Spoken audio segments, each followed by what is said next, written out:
নমস্কার, শেয়ারবাজ থেকে আমি শাশ্বত মিত্র। আমার এডুকেশনাল চ্যানেলে আপনাদের সবাইকে স্বাগত। আপনারা জানেন নিশ্চয়ই যে আমাদের যে জিডিপি 8.2% এসছে, যেটা আমরা আশা করছিলাম 7.5 থেকে ম্যাক্সিমাম 7.7% অবধি আশা করা যাচ্ছিল। 8%-এর ওপর জিডিপি সহ হতোই মার্কেট সকালবেলা অনেকটা ওপরে খোলে। যদিও আপনারা তো অনেকেই আপনাদের মধ্যে আমার টেলিগ্রাম চ্যানেলের সঙ্গে যুক্ত আছেন, সেখানে পরিষ্কারই লিখেই দিয়েছিলাম যদি 330-এর ওপর মার্কেট না যায় সেক্ষেত্রে মার্কেট আবার নিচে আসবে এবং ইম্পর্টেন্ট সাপোর্ট লেভেল 100 থেকে 175, ঠিক ওরম জায়গাতে এসে মার্কেট সাপোর্ট নিয়ে লাস্টে ওই 175.75 ওখানেই বন্ধ করেছে। তো এবং ব্যাঙ্ক নিফটিও আজকে ওপর থেকে, ব্যাঙ্ক নিফটি ভালো কারেকশান হয়েছে, ওপর থেকে প্রায় ধরুন 300-400 পয়েন্ট প্লাস ছিল, সেখান থেকে 70 পয়েন্ট মাইনাসে বন্ধ হয়েছে 79,681। 527 মনে হয় লো করেছে। ব্যাঙ্ক নিফটির ক্ষেত্রে ফিক্স জায়গা হচ্ছে 59,400। 59,400 ভেঙে গেলে ব্যাঙ্ক নিফটি একটু উইক হবে এবং সেক্ষেত্রে 58,800, 58,600 এসব লেভেলে একবার ব্যাঙ্ক নিফটি আসতে পারে। 59,000, 58,800, 58,600, মানে 4 থেকে 800 পয়েন্ট, 400 থেকে 1.75 থেকে 1.2%-এর মতো কারেকশান, স্বাভাবিক কারেকশান হতে পারে যদি 59,400 ভাঙে। নিফটির ক্ষেত্রে সেটা হচ্ছে 26,000। যদিও 26,000-এ যা পুট কল রেশিও আজকেও দেখলাম, তাতে 26,000 ভাঙা এই মুহূর্তে টাফ হবে। অবশ্য ভেঙে যাওয়া মার্কেটে আজকে যা টাফ মনে হয় কালকে তো সেটা থাকে না, তো সেই সব জিনিস হতে পারে। আজকে দেখবেন অটো সেলসগুলো এসছে, যেরকম টিভিএস মোটরের অটো সেলস খুব ভালো এসছে, হিরো মোটরের ইলেকট্রিক ভেহিকেল সেলস ওলাকেও ছাড়িয়ে গেছে। যাই হোক, এইদের ভালো এসছে। মারুতি লাইফের মানে সবচেয়ে বেশি সেলস করেছে, এভার হাই মারুতি গাড়ির সেলসে। সুতরাং অটো একটা সেক্টর, যে সেক্টরটা টানা চলছিল এবং সেই সেক্টরটা এখনও ভালো আছে। ব্যাংক ভালো আছে, ব্যাংক সামান্য একটু কারেক্টিভ দরকার ছিল এবং সেই কারেকশানটাই নিয়েছে। আর একটু কারেকশান হলেও ভালো, হওয়াটা খারাপ নয়। এনবিএফসি, মেটাল আজকে আপনাদের সকালে লিখেছিলাম যে মেটাল ভালো থাকতে পারে, ভালো ছিল। এবং যে দুটো স্টক লিখেছিলাম খুব একটা ওপর থেকে খুলেছিল ওই 30-31 টাকায়, সেখান থেকে 37 টাকা অবধি গিয়ে বেদান্ত 33 টাকায়। আর অবশ্য হিনজিংটা কোনো সুযোগ দেয়নি, কারণ 500 টাকাতেই খুলেছে, খুলে বরঞ্চ একটু 490-95 গেছে, খুলেছে ওপরে। খুললে আর কোনো উপায় নেই, দামের দামে খুললে তখন এটা কাজ করার সুযোগ থাকে। এখন তবে একই ব্যাপার, আজকে অবশ্য স্মল ক্যাপ শেয়ার কালকের থেকে, মানে আপনি তুলনামূলকভাবে যদি ভাবেন স্মল ক্যাপ একটু চলেছে, কিন্তু শেষে যখন দেখবেন, আপনারা যারা প্রতিদিন মার্কেট ফলো করেন তারা জানেন, শেষে যখন দেখেছে ডাও, ন্যাসড্যাক সবই একটু নেগেটিভে আছে, বিশেষ করে ন্যাসড্যাকটা বেশি নেগেটিভে আছে। এখন মার্কেট তো এমনি দেখলে ইন্ডিয়ান মার্কেটে আমাদের শেষ মুহূর্তে দেখবেন জিএসটি কালেকশান এসেছিলো, যেটা 1,70,000 কোটি টাকা এসছে, যেটা আগের বারের থেকে কম। কিন্তু এই কমটা আমাদের জানা ছিল, যখন আমরা জিএসটি রেট কমিয়েছি তাতে এই জিএসটি কালেকশানটা একটু কম আসতে পারে, এটা স্বাভাবিক। যে 2 লাখ কোটি টাকার জিএসটি প্রতিবার 1,70,000 কোটি টাকা যথেষ্ট ভালো। অত কমানোর পরে 1,70,000 কোটি টাকার জিএসটি আসা মানে আমি বলবো ইটস আ গুড রেজাল্ট, এটা খারাপ কিছু নয়। কিন্তু মার্কেট দেখুন, মার্কেট তো নিজের মতো চলে এবং মার্কেটের 26,500-400 যথেষ্ট ভালো জায়গা, এবং এখান থেকে ছোটোখাটো যদি একটা কারেকশান 26,200-300 থেকে কারেক্টিভ হয়ে একবার 26,000 আসাটা কোনো অবাককাণ্ড কিছু নয় আর কি, এটা খুব স্বাভাবিক ধরনের কারেকশান। এখন আমরা জাস্ট একটু বাড়াতে পারি, 25,700 আগে আপনাদের বলেছিলাম, সেটা আপনি 25,800 ভাবতে পারেন। যে যতক্ষণ না 25,800 ভাঙবে ততক্ষণ আমি ভাববো এই র্যালিটাই চালু আছে, এটা ইন্টারমিডিয়েট কারেকশান। একইভাবে ব্যাঙ্ক নিফটির ক্ষেত্রে সেটা 58,600, 59,400 ইমিডিয়েট ভাঙলে 58,600 অবধি আসতে পারে। কিন্তু 58,600 যদি ভেঙে যায় সেক্ষেত্রে ব্যাঙ্ক নিফটিও আমরা ভাববো যে এই যে র্যালিটা 60,000 আজকে যেটা হাই করেছে, 60,000 সামথিং, 115 মনে হয়, সেটা আপাতত এখানে এসে আমরা মার্কেটটা একটা শর্ট টার্ম হাই করে দিল, ইন্টারমিডিয়েট হাই করেছে আপাতত। যদিও ব্যাঙ্ক নিফটি মিড ক্যাপ প্রতিদিনই নতুন হাই করছে। আজকেও ব্যাঙ্ক নিফটি ইন্ট্রাডে এবং না, ক্লোজিং হাই হবে না, নিফটিও ইন্টারডেতে নতুন হাই করেছে 325, 26,325.75, আরও মনে হয় আপনার 60,115, 60,000-এর ওপর ফার্স্ট টাইম ব্যাঙ্ক নিফটির।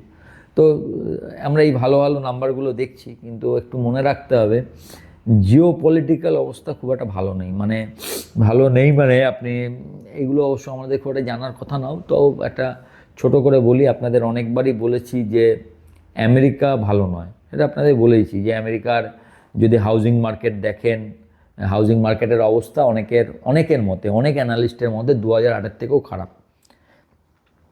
2008-এ যে বড় কারেকশান হয়েছিল সেটা হাউজিং মার্কেটের ক্যাসকেডিং এফেক্টেই হয়েছিল, তো তার থেকেও খারাপ অনেকে মনে করছেন।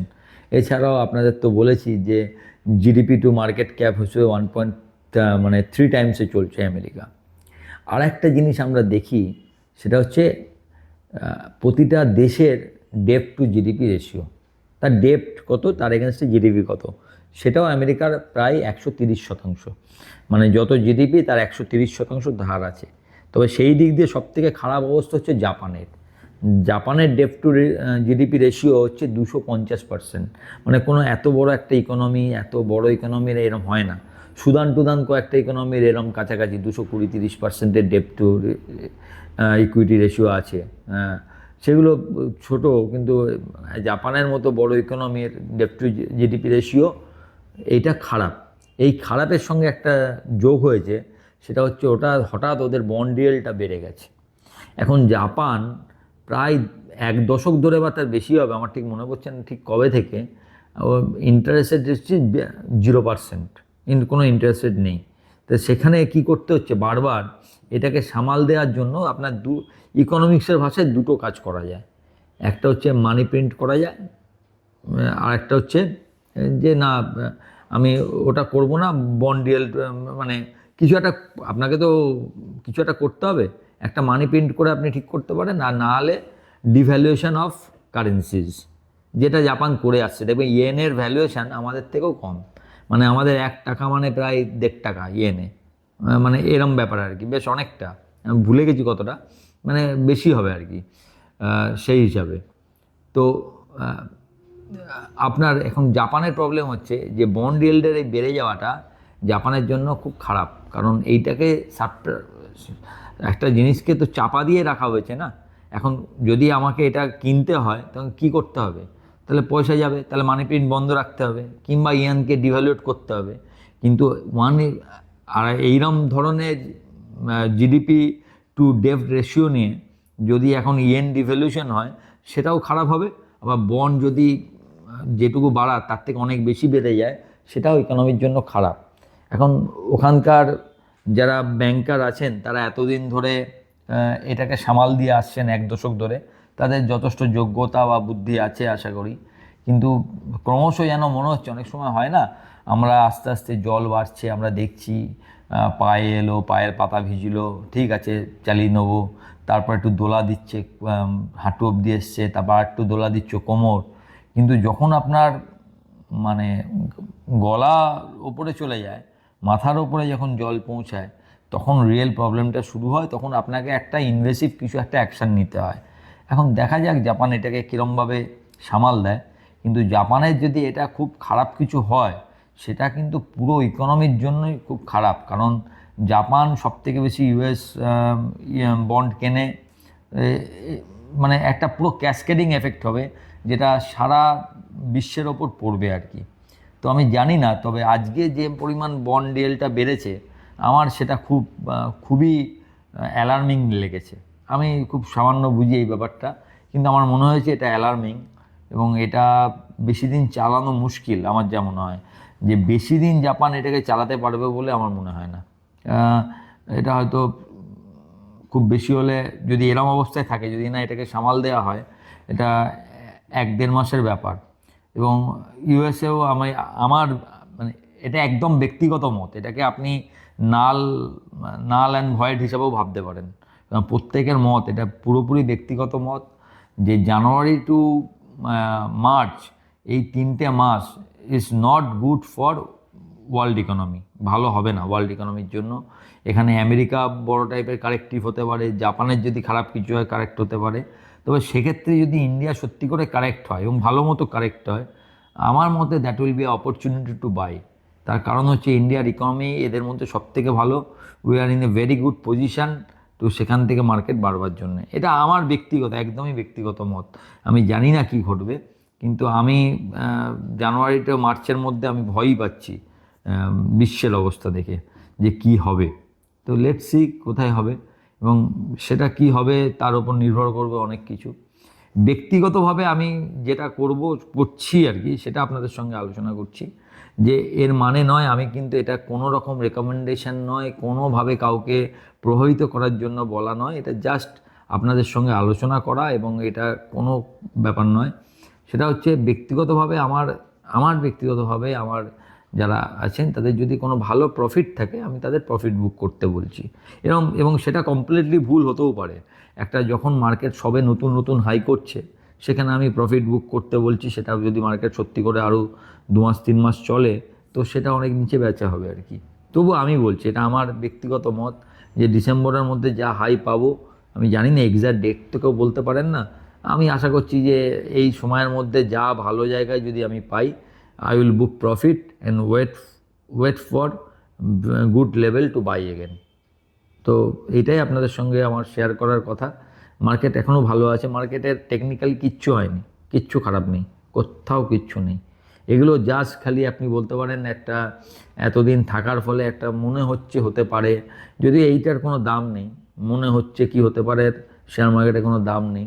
তবে আমি অনেকটাই এতদিন ধরে আছি, তো একটা কি বলবো, ওই যে বলে না যে আগে থেকে মনে হয় যেন হবে, সেই ভয় থেকে করে অনেক, এটা এরমভাবে বহুবার ভুলও হয়েছে, এমন নয় যে প্রতিবার যা বলেছি তাই হয়েছে, এরকম ব্যাপার নয়, প্রচুর ভুল হয়েছে, আবার কখনো ঠিক হয়েছে।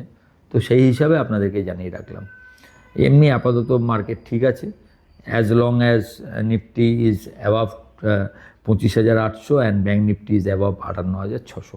এই দুটোকে একদম ভালো করে এই দুটো লেভেল দেখে নিন, এবং ইমিডিয়েট লেভেল 59,400 আর 26,000, সেটাও মাথায় রাখতে পারেন। যার যেরকম ক্যাপাসিটি, এটা আমাদের যখন মার্কেট নতুন হাই করে না, এটা হচ্ছে আনচার্টেড টেরিটরি, আপনি জানেন না কত অবধি যেতে পারে। এখানে ট্রেড করার একটাই উপায় হচ্ছে, you have to know your stop loss.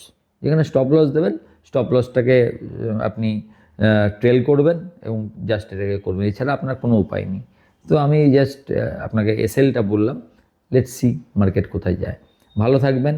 ভিডিওটা ভালো লাগলে একটু লাইক, শেয়ার, এবং যারা প্রথমবার দেখছেন চ্যানেলটাকে সাবস্ক্রাইব করবেন এবং আমার টেলিগ্রাম চ্যানেলের সঙ্গে যুক্ত থাকবেন। নমস্কার।